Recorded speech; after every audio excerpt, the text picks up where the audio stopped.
وكذلك أوحينا إليك روحا من أمرنا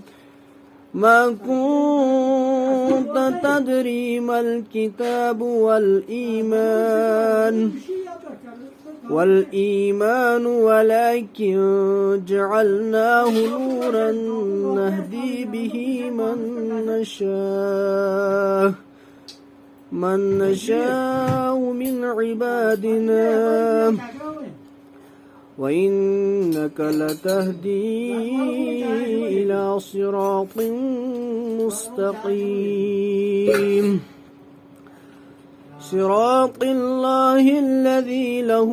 ما في السماوات وما في الأرض ألا إلى الله تصير الأمور